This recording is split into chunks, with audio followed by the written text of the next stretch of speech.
What's up, everybody? Welcome to Podcast Now Plus. I'm Alex. In this video, I want to go over a little bit of movie news, and this all comes from Sony, all comes from Spider-Man. Two different things. Number one, I guess the reconfirmation that Spider-Man 4, is happening, or at least was being worked on, right? We knew there were going to be more of these movies. I feel like they said it, although don't hold me to that because maybe they didn't. But then we got official word, at least right now, that the movie has been in the works. They're working on it, but because of the writer's strike, of course, much like everything else, they had to put it down and they're just waiting on it. I think in that they also confirmed that, well, obviously Tom Holland, and that's not a surprise nor news, but also Zendaya, right, as MJ. There's been this thing online of like debate of should she be in it or should she not. I feel like Zendaya as a individual gets a lot of love from social media, but then either her character or just the fact that she would maybe be in the next movie gets a load of hate. So I'm not one of them. You have every right to think what you want. As I always say, I respect your opinions if you respect mine.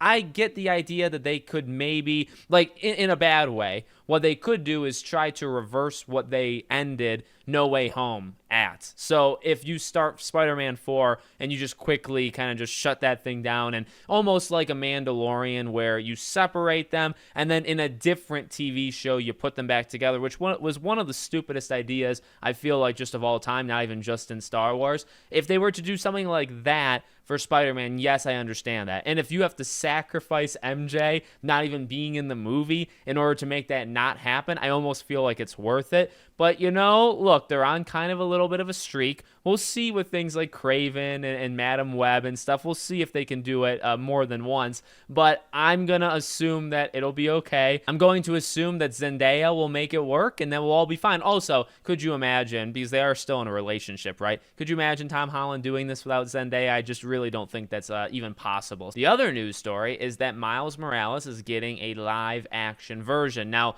this one's interesting because there was also a lot of rumors or a lot of maybe speculation that do you introduce Miles? Well, two different things. Do you introduce Miles in No Way Home? Obviously, that didn't happen, but we know, he's around. We know that from context clues or whatever through these movies.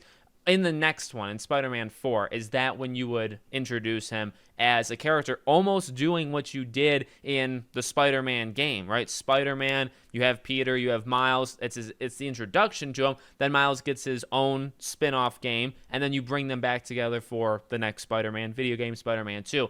Is that something you'd be willing to do for the movies? Because, well, at the end of the day, across the Spider-Verse and into the Spider-Verse, he already technically has it. So would you skip a step? And I'm not saying like one is right or one is wrong. I think people just kind of thought that Miles live action would be introduced like to Tom Holland, and then it would go from there. But hey, these Spider-Verse movies have proven that while he doesn't, and the stats and whatnot, he's never really done well, Miles, in like comics. Like nobody really cares, nobody really buys them. Now, granted, people don't really buy comics like in general anymore, right? But he does well like everywhere else. Video games, movies for this, right? So live action, you would think it's a slam dunk. Now, again, I would actually kind of default to what I said for the Spider-Man 4 thing. I don't know if it's 100% like guaranteed they would do it well. You know what I mean? They're pretty inconsistent. And although they crushed it with No Way Home, and obviously the Spider-Verse movies are extremely good as well. So again, a little bit of a streak. Let's see how they do with some of the more oddballs. Because for every Across the Spider-Verse, do you count Morbius, right? Like, do you have to weigh them out? So, we'll have to see what they can do with some of the more far out decisions. But Miles, I think if they even put in like 80% effort into it, they should be able to do a relatively good job. Now, I assume because of the writer's strike, they can't do anything with that either. And so that's kind of stuck as well. So the writer's strike is really just stopping a lot of things from happening. So let me know what you guys think about all this in the comments. Make sure, as always, you're subscribed, bell icon turned on, and I'll see you all on the next one.